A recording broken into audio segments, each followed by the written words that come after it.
Assalamualaikum warahmatullahi wabarakatuh. Perkenalkan, nama saya Diah Mustika Ayu Wibowo, NIM 41014181116, Prodi Pendidikan Matematika, Universitas Negeri Semarang. Di sini saya akan membuat video praktik pembelajaran matematika materi Teorema Pitagoras kelas 8 semester genap.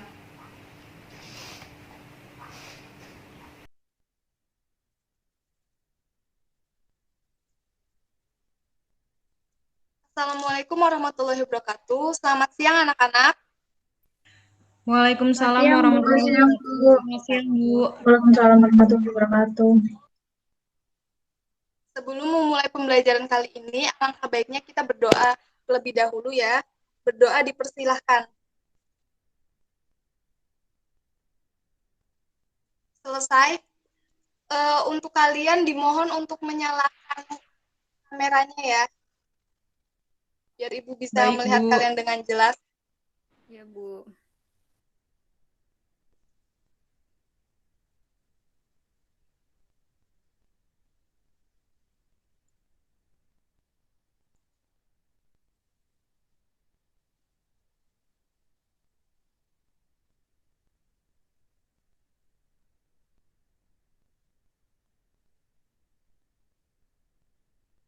Pembelajaran kali ini mengenai materi Teorema Pitagoras. Tujuan dari pembelajaran kali ini yaitu pertama, mengenal dan memahami Teorema Pitagoras, menyusun dan menyelesaikan permasalahan Teorema Pitagoras, dan menghitung panjang sisi segitiga siku-siku. Kemudian, apa sih manfaat dari Teorema Pitagoras ini? Salah satu manfaat dari Teorema Pitagoras ini adalah untuk mengukur kemiringan bangunan sebagai dasar untuk membuat penguat pilar kayu, serta menyelesaikan permasalahan fisika yang berkaitan dengan gerak lurus beraturan. Sebelum kita ke materi, ada baiknya kita mengetahui siapa penemu Teorema Pitagoras ini ya. Teorema Pitagoras berasal dari seorang matematikawan dari Yunani yang bernama Pitagoras. Tetapi ada juga yang menyebutkan bahwa Teorema Pitagoras berasal dari Cina karena ada sebuah buku yang merupakan buku matematika berbahasa Cina. Teorema Pitagoras menyatakan bahwa kuadrat sisi miring suatu segitiga siku-siku sama dengan jumlah kuadrat dari sisi yang lain. Yang unik ternyata rumus ini diperkirakan buku tersebut berasal dari tahun 1100 sebelum Masehi. Pada buku tersebut terdapat sebuah diagram yang dinamakan Huansu. Diagram tersebut menunjukkan hubungan antara hipotenusa dan sisi lain pada segitiga siku-siku. 1. Kuadrat dan akar kuadrat bilangan. Teorema Pitagoras erat kaitannya dengan kuadrat bentuk kuadrat. Akar kuadrat dari alfa dilambangkan dengan akar alfa. Adalah suatu bilangan tak negatif yang jika dikuadratkan sama dengan alfa. Perhatikan definisi berikut. Jika x kuadrat sama dengan alfa dan x lebih besar dari 0, maka akar alfa sama dengan x. Ingat kembali bentuk kuadrat dari alfa sama dengan alfa kuadrat sama dengan alfa kali alfa. Kemudian prinsip Teorema Pitagoras. Teorema Pitagoras merupakan sebuah teorema yang berhubungan dengan segitiga siku-siku. Perhatikan bagian-bagian dari sebuah siku-siku di samping. Sisi membentuk sudut siku-siku, sisi AB dan BC dinamakan sisi siku-siku. Adapun sisi depan sudut siku-siku merupakan sisi terpanjang dan dinamakan hipotenusa.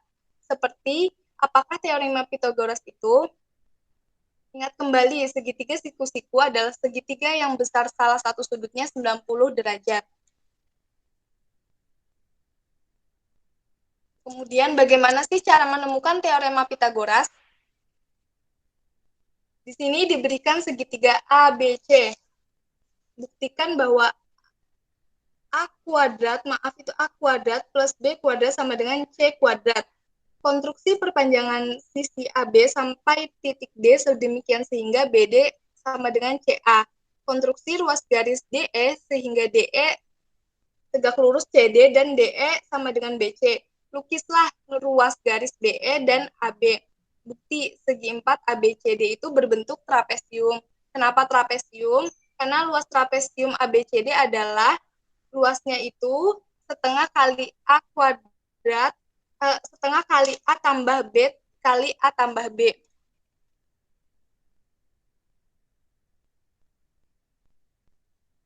Kemudian luas trapesium dapat dicari dengan menjumlahkan luas segitiga ACB, BDE, dan EBA. Setelah membuktikan segitiga ABC yang sebangun dengan segitiga BDE dan sudut 1 sebangun dengan sudut 2, dapat ditunjukkan bahwa sudut ABE adalah siku-siku. Kenapa? Karena ketika segitiga tersebut memiliki sudut siku-siku, maka luasnya adalah luas sudut segitiga ACB sama dengan setengah AB, luas sudut segitiga BDE sama dengan setengah AB, luas segitiga BEA sama dengan setengah C kuadrat. Sehingga diperoleh luas dari trapesium itu setengah kali AB tambah setengah kali AB tambah setengah kali C kuadrat sama dengan AB tambah setengah C kuadrat. Dengan kita mensubstitusikan persamaan 1 dan kedua, maka diperoleh teorema Pitagoras, yaitu A kuadrat plus B kuadrat sama dengan C kuadrat. Itu rumus dari teorema Pitagoras.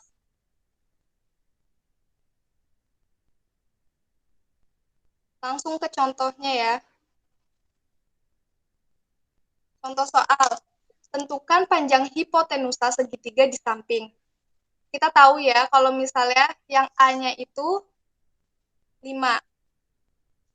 Kan? Terus yang B-nya itu 12. Terus ditanyanya rumusnya itu tadi A kuadrat plus B kuadrat sama dengan C kuadrat. Jadi 5 kuadrat plus 12 kuadrat sama dengan C kuadrat sama dengan 25 plus 144 sama dengan C kuadrat. Akar dari 169 sama dengan C, jadi ini 13. Jadi panjang hipotenusa segitiga tersebut adalah 13 meter. Kalau ada yang penting bisa kalian catat ya anak-anak. Baik, Bu.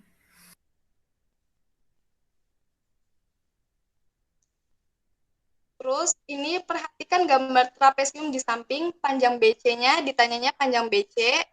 Tahu kan ini segitiga, seperti gambar di sini.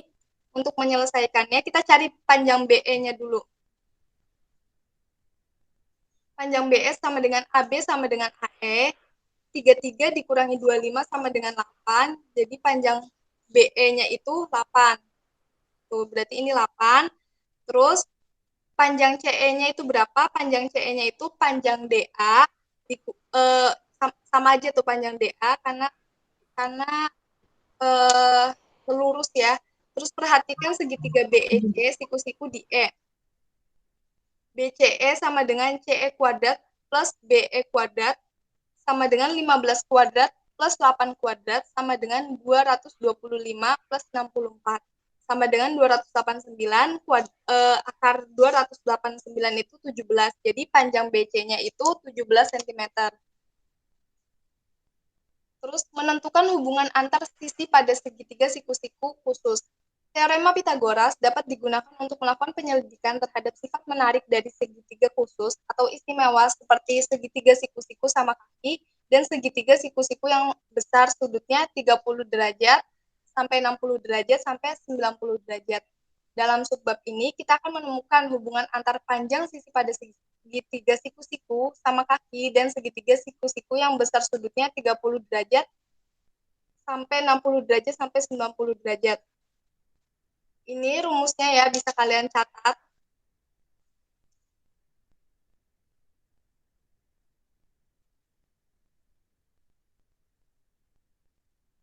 Oh ya, sebelumnya coba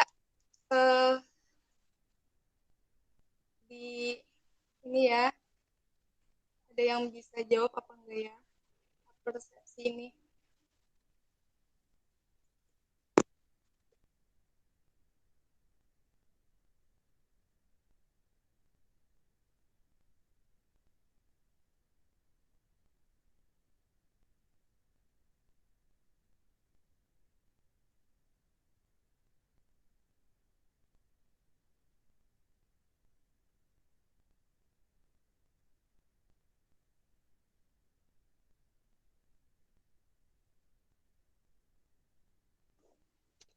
Kalian bisa tahu kan tentukan jenis segitiga berikut ini.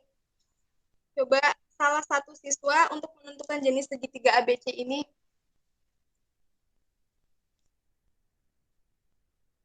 Saya, Bu. Baik, Via, silakan. Kalau menurut saya itu segitiga sembarang. Apa alasan kamu menyebutkan segitiga ABC itu segitiga sembarang? Karena segitiga tersebut itu memiliki masing-masing sudutnya yang berbeda, Bu. Jadi disebutnya segitiga sembarang. Ya benar. Gambar segitiga itu merupakan segitiga sembarang karena gambar tersebut memiliki sudut yang berbeda. Kalau misalnya ini gambarnya sudut siku-siku, misalnya ini segitiga siku-siku, kenapa disebut segitiga siku-siku? Karena salah satu sudutnya memiliki sudut 90 derajat. Misalkan segitiga sama kaki, pasti ada dua sudut yang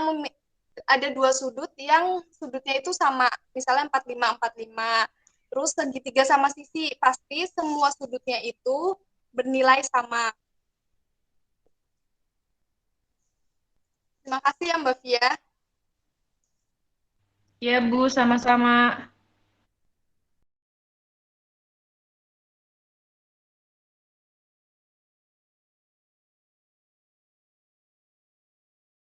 Saya dimohon untuk kalian menyampaikan hasil jawaban kalian ya. Oh ya, untuk pertanyaan cukup satu saja ya, karena waktunya tidak cukup. Ini saya. Baik, Bu. Ya.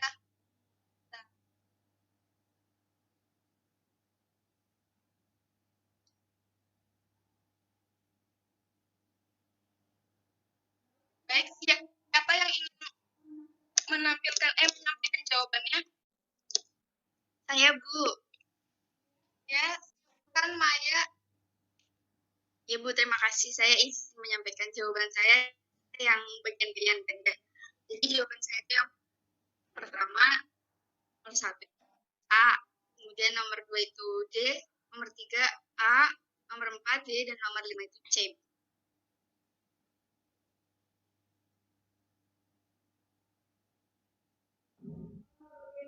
Bagaimana anak-anak? Apakah jawaban kalian sama dengan pilihan gandanya Maya? Atau ada yang ingin menjawab berbeda? Jawab sudah sama, Bu. Sama, Bu. Iya, jawaban Maya benar ya anak-anak. Jawabannya benar. Kan pasti kalian sudah tahu ya, ini gampang itu termasuknya pilihan ganda. Terima kasih Maya sudah menyampaikan jawabannya. Kamu absen berapa ya Maya? Ibu ingin catat kamu berapa nilai? Absen 10, Bu. Oh iya, baik. Selanjutnya, uraian gunung ada ya. Siapa yang ingin menjawab? Saya, Bu. Ya, Winning silakan. Ya, sebentar. Saya share screen atau gimana, Bu? Iya, bisa di share screen. Bentuk PDF kan ya? Iya. Silakan.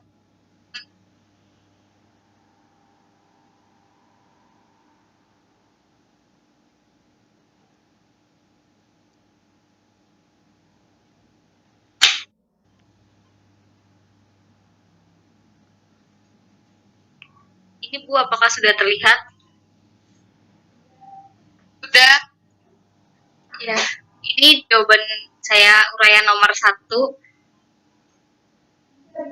Bisa diperbesar nggak? Winning ini kayak teman-teman kalian nggak kelihatan. Sebentar, Bu.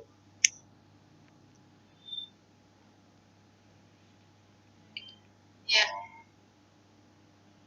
Sudah terlihat, Bu? Sudah.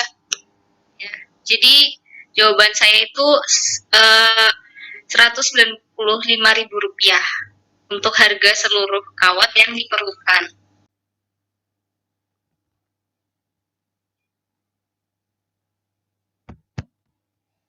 Sudah kelihatan belum? Ya, sudah. Diperbesar lagi coba Mbak Ganis. Ya. Ya. Jadi saya ketemu hasilnya itu 780.000. Iya, iya. Power 3. Iya. Jawaban yang benar itu jawabannya Mbak Gandis. Saya share jawaban saya ya.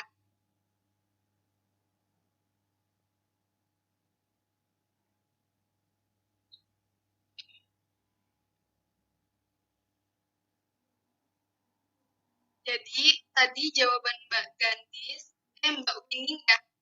Ini jawaban Winning itu kawatnya itu belum dikali 4, karena sisinya belah ketupat itu ada 4 ya. Ini saya jelaskan ya. Ini segi 4 ya, AB, ini 5, ini 12. Terus segitiga BO merupakan segitiga siku-siku. Panjang sisi belah ketupat AB ditentukan dengan teorema Pythagoras. BAO OA kuadrat plus OB kuadrat 5 kuadrat plus 12 kuadrat 25 plus 104 akar 169 itu 13. Kemudian ini Mbak Winnie kurang 52 ya. 13 dikali 4 karena sisinya ada 4 jadinya 52. Kemudian karena kawat dipasangkan di sekeliling daun belah ketupat menjadi 3 putaran, berarti tadi hasil 52 meter itu dikali 3 menjadikan 156 meter. Kemudian harga seluruh kawat yang diperlukan sebesar 5.000 kali 156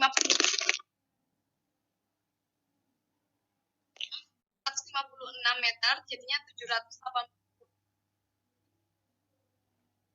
Benar itu jawaban Mbak Gandis. Bagaimana anak-anak, setuju? Ya, Bu. Setuju, Bu. Ya. Terima kasih ya tadi Mbak Winning sama Mbak Gandis sudah menyampaikan jawabannya. Winning absen berapa ya? Saya absen 15, Bu. Gandis absen berapa? 1. Oke. Baik anak-anak, Ibu sudah memberikan kalian tugas untuk dikerjakan secara individu. Deadline tugasnya sampai minggu depan dan nanti dikumpulkan di Google Classroom. Jangan lupa ya. Untuk pertemuan minggu depan, kita akan mempelajari masalah konseptual yang berkaitan dengan teorema Pythagoras dan triple Pythagoras. Persiapkan diri kalian ya. Sekian pembelajaran hari ini. Ingat ya, jangan keluar rumah. Dan jika kalian ingin keluar rumah, tetap patuhi protokol kesehatan. Ingat 3M dan tetap jaga kesehatan. Wassalamualaikum warahmatullahi wabarakatuh.